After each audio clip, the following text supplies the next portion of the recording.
A notorious Mexican drug cartel laundered millions through Chinese networks in the U.S. We have the details coming up today on Business Matters.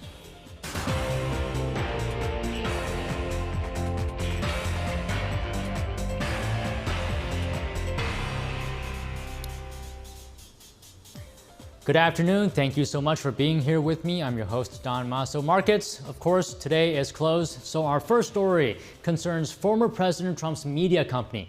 It could potentially receive up to $247 million in proceeds. And this comes after a decision by the Securities and Exchange Commission late yesterday. Now, basically, it allows the company to resell certain shares. So the company said the potential sale would add to the cash it currently retains, and this pushes it in a position now to pursue TV streaming and as well as other enhancements to the platform and potential mergers and acquisitions. So issuing extra shares could mean current shareholder stakes will be diluted. Shares of Trump Media and Technology Company fell about 10% lower. In other news, the Federal Trade Commission has referred a complaint against TikTok and its parent company ByteDance to the Justice Department. So the FTC is saying that the complaint is for alleged violations of children's privacy. And this announcement adds to the legal headaches facing the embattled social media platform and follows an investigation into whether TikTok may have breached a 2019 settlement with the FTC. So the FTC's referral to the Justice Department indicates litigation is on the horizon. The company is also facing a legal challenge to a law that could ban TikTok from the US unless it finds a new non-Chinese owner. So today, the FTC said it is rare for the agency to publicly disclose a referral to the DOJ, but in this case, it is in the public interest. TikTok did not return a request for comment. So if you remember yesterday, we reported on the Congressional Budget Office's projection on the U.S. deficit. So many do agree that it is indeed unsustainable, but how does reducing the deficit impact you? I spoke to Thomas Savage, research fellow at the American Institute for Economic Research. Here's what he said.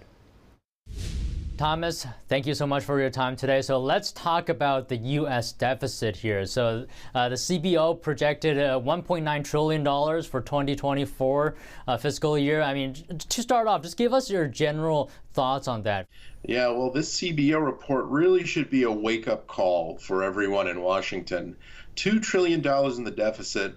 And from that CBO report, it sounds like they're going to close that budget gap by issuing more debt, taking it on, letting the debt exceed 100% of GDP.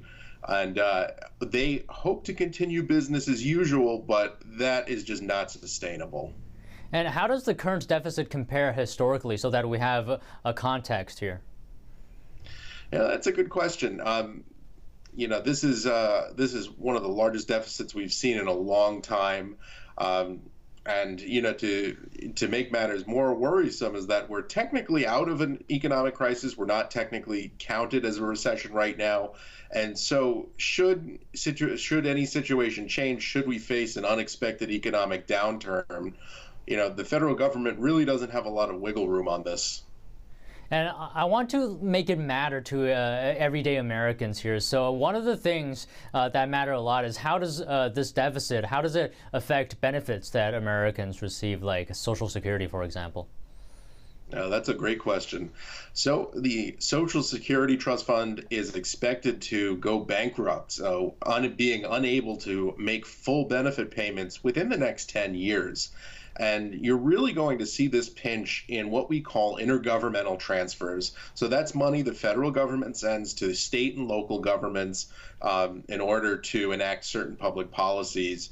And so when inevitably push comes to shove and Washington has to cut spending, they're going to turn to the states and the local governments and say, okay, you guys now have to cover this spending, and that will mean states will have to raise billions of dollars either through new taxes, higher taxes, or cuts to their own spending, which could inevitably lead to some serious state fiscal crises. Well, here's the thing, though, Thomas. I mean, when you reduce spending, it doesn't just happen within a vacuum. You reduce spending. There's going to be ripple effects. For example, is it going to impact economic growth? Is it going to impact social programs? How do you reduce the deficit without negatively impacting all those things? Well, it's a great question because every action has a trade-off. That's, basic economics there. Every action has a trade-off. And you have to also consider, okay, even if we pulled these things, what would be the impact if we didn't reform spending? And that means, that could have a negative impact on economic growth, negative impact on cost of living, where government spending, of course, because government spending doesn't just fall out of the sky. Government spending is paid for by hard-earned taxpayer dollars, or it's financed through debt, which is really just tax increases on future generations. So if we don't stop this unsustainable spending, we're not only hurting ourselves, we're hurting future generations by putting heavy tax burdens on them. And case in point there is the case of Japan in the late 90s and early 2000s, where because they took on these unsustainable fiscal policies, they ended up with sluggish economic growth, high taxes, and high inflation, hurting the generations that came after them. All right, Thomas Savage, AIER, thank you so much for your time today. Thank you so much. Now, on the topic of deficit concerns, countries in Europe are also facing similar issues. So today, the European Union criticized France, as well as 6 other countries in the bloc for running up too much deficit. Member countries of the European Union are supposed to keep their annual deficit under 3% of their GDP, but that target had been ignored for some time now. France's deficit stood at 5.5% of their GDP last year. And over the past years, the COVID crisis and the war in Ukraine have allowed for more leniency, but that has now come to an end. For comparison, for you here in the United States, the federal deficit is 6.2% of the GDP. Okay, moving on from that, Russia could be threatening retaliation. So the country noted that there are significant amounts of Western assets and property on its territory that could be targets for retaliation by Moscow. And that's what Russia's foreign ministry's spokeswoman said. She says that Russia could take action if the West were to seize income from Russian assets. G7 leaders agreed that last week to use interest from Russian assets frozen in the West to give Ukraine a $50 billion loan. Russia called the action illegal. And the spokesperson also said that Russia's arsenal of political and economic countermeasures against the West is, quote, wide. Now we have some China-related stories for you today. And first off, the U.S. could be selling $360 million worth of drones and missiles to Taiwan. So the State Department has approved the possible sale. It said that the sale will help improve security and help maintain political stability, as well as military balance and economic progression in the region. The sale would include loitering munitions, also known as a suicide drone. So these are small guided missiles that can fly around a target area until it is directed to attack. Taiwan's defense ministry expressed thank yous to the United States. The Sinaloa drug cartel and Chinese crime groups. Let's talk about that. The Department of Justice says they're working together to profit from sending drugs into the United States. Here's the story.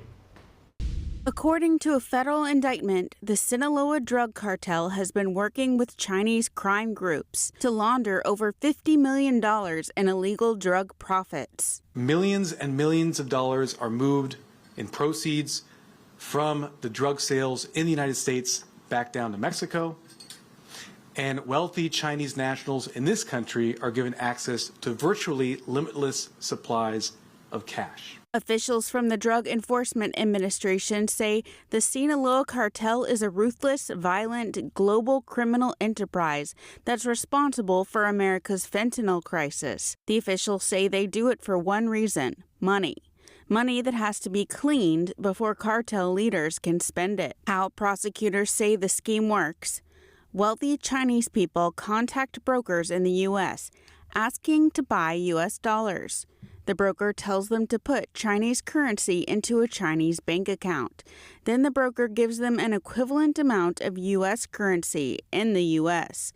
The currency is frequently hard cash from drug profits. Here, nearly $230,000 was found in a white paper bag in the trunk of a car.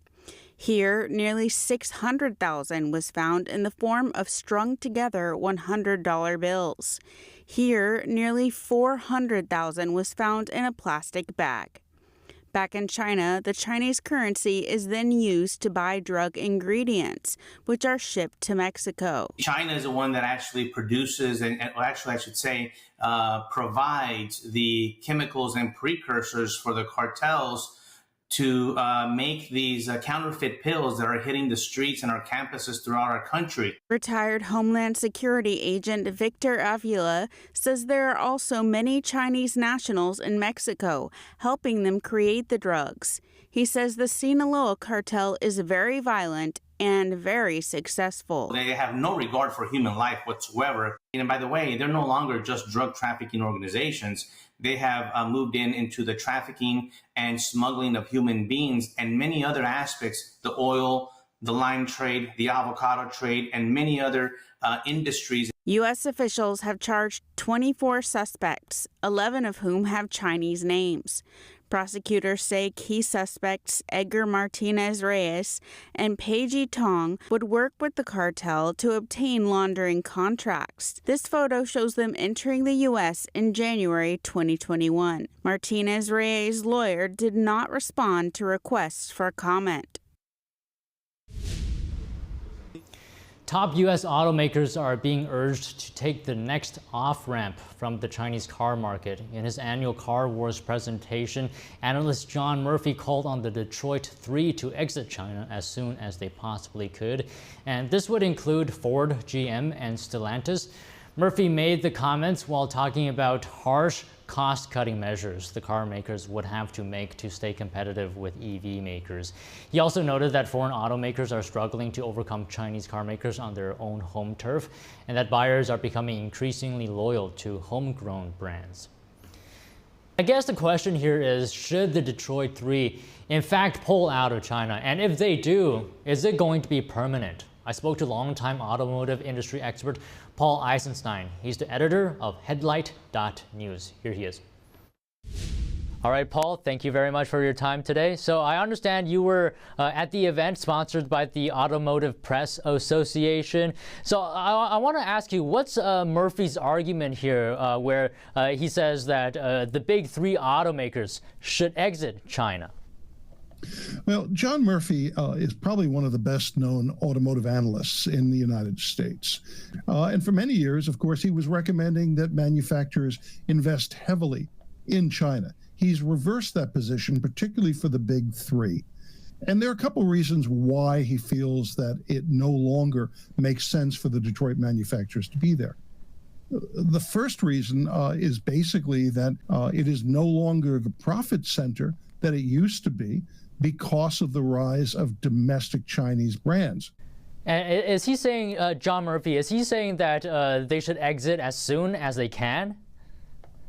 He seems to be taking the position that their end goal is to just phase out of China.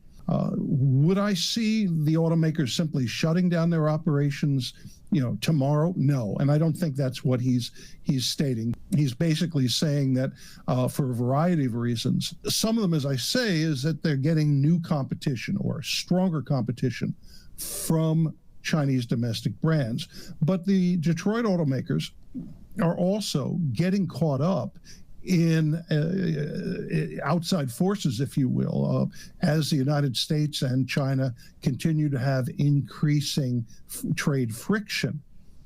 His concern is that they could become, well, you might call it collateral damage, that whether it be because of actions taken by the Chinese government to put new tariffs on, new restrictions on U.S. brands, or simply because of Chinese consumers perhaps looking negatively towards American brands that they're going to continue to lose market share. They're going to continue to see their profits drop if they pull out. Now, and there's no guarantee that the Detroit manufacturers or any other manufacturer will take Murphy's advice, though he is taken very seriously by the auto industry. If they pull out, if they do take his advice, I don't see them going back in long term. All right, maybe one more thing here. President Biden announcing tariffs on Chinese EVs, increasing to 100% from the previous 25%. What are the Detroit automakers thinking about this? I would say that two of the three support this. General Motors and Ford generally appear to be strongly supporting the idea of tariffs on Chinese products. Interestingly enough, Stellantis, which is really a Euro-American manufacturer, their CEO, Carlos Tavares, and I spoke just about a week ago. And he told me that they basically do not support tariffs.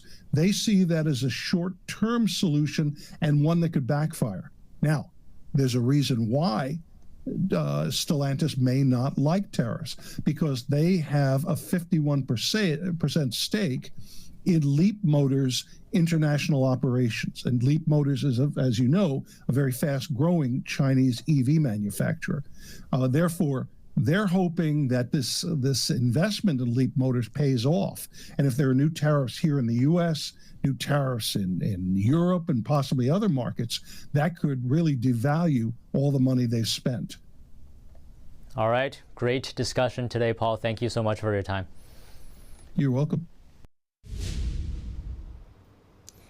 All right, a few more China stories here. It's the opening lap between Brussels and Beijing, and that's a good way to put it because the state-backed Global Times newspaper is reporting that Chinese automakers are calling for a tariff hike on imported European gas-powered cars, and this would be retaliation for the European Union's recent decision to curb exports on Chinese-made EVs. Of course, this stemmed from an EU Commission finding that Chinese EVs were benefiting from unfair subsidies.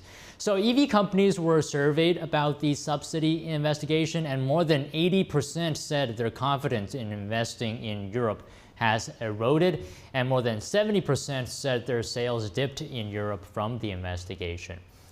All right, and for the first time ever, sales fell for China's 618 e-commerce shopping festival, and this is according to third-party retail data. Sinton found that combined gross merchandise volume reached $102 billion across China's major online retailers, and this is 7% lower than last year.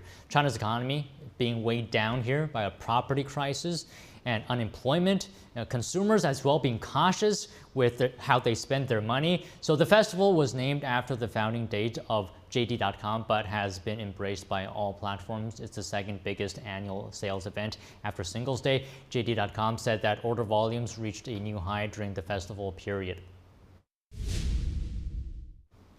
All right, taking a break here. Find out what it means to be house poor in America and how it affects millions of Americans. Netflix is opening massive entertainment venues to allow fans to immerse themselves in their world, in worlds of their favorite shows. Stay tuned for more on that.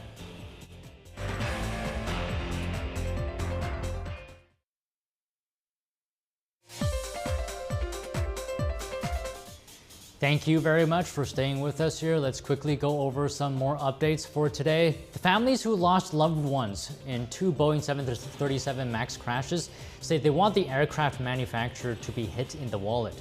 A lawyer representing those families sent a 32-page letter to the Department of Justice calling for Boeing to be fined $24 billion. And this comes as the U.S. government is considering whether to file criminal charges against the global aerospace giant. Now, GE Aerospace is developing a hybrid electric engine with NASA. It hopes it will power next-generation narrow-body jets by the middle of the next decade. Has completed initial testing of hybrid components and a baseline test of the engine. Now it will test them together. And for the first time in nearly 3 years, British inflation dropped to its 2% target. But the Bank of England is not expected to make a rate cut soon. That's because the BOE is also taking into consideration strong underlying price pressure.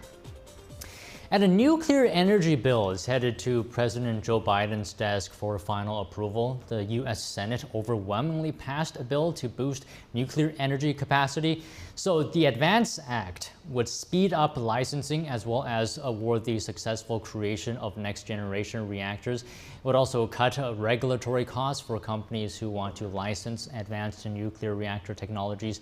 Expanding nuclear power has broad bipartisan support. Democrats support it to fight climate change, and Republicans think it will ensure reliable energy and create jobs. And a version of the bill has already passed in the House of Representatives. And moving on, millions of Americans are burdened with high housing costs. So NTD's Sean Marshall takes into a look at what it means to be house poor in America and what the impact is on homeowners.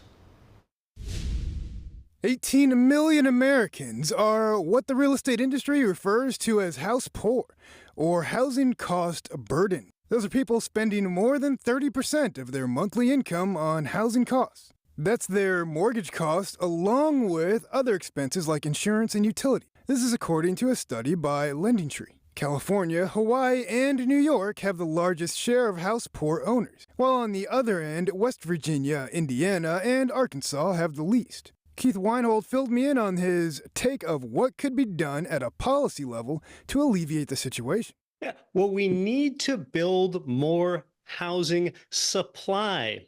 We have come up off the bottom when it comes to the amount of available housing supply, but it bottomed out in 2022 when we only had about 1/4 of the necessary housing supply. We're up off those bottoms. We now only have about 1/2 of the necessary housing supply. Homeowners that are severely burdened could potentially lose their home to foreclosure. Home foreclosures rose 3% in May from the prior year, although it is down 7% from the same time last year, according to the report by real estate data provider ATTOM. They have a tough decision of, do they keep their house when insurance is going up? Do they start renting? Do they move to a cheaper city? These are the decisions that homeowners across the country are facing every day. Nationwide, about 1 in every 4,320 housing units had a foreclosure filing in May, according to the report. And I think from an American dream perspective, we've gotten away from that, where everybody has to have their own household. And so we may have to say, Grandma, you can live with me now, right? So we can afford this house together. Or, the next generation, you don't have to move out when you're 18. Housing costs have outpaced income gains by a widening margin since 2001. A recent Harvard University study found lower income renters have less left over after paying for housing than ever before. Sean Marshall, NTD News. And as I mentioned before the break, Netflix is looking to expand its presence from the digital world to the real world. So the streaming pioneer is opening massive entertainment venues in Dallas and suburban Philadelphia. They're called Netflix houses, and they are more than 100,000 square feet. And inside, visitors will find elaborate experiences as well as themed gift shops and restaurants based on Netflix content. So Netflix has promised to recreate the Glass Bridge challenge from the series called Squid Games. At one of them, it's a diversifying move for the media giant, of course, as profits in video streaming are becoming less reliable. All right, and that's all the stories we have for you today. Thank you very much for watching, and if you have any feedback for the episode, please feel free to let me know. You can email us at business@ntd.com or leave a comment online. I do read them, and as I always say, business matters. We'll see you back here tomorrow.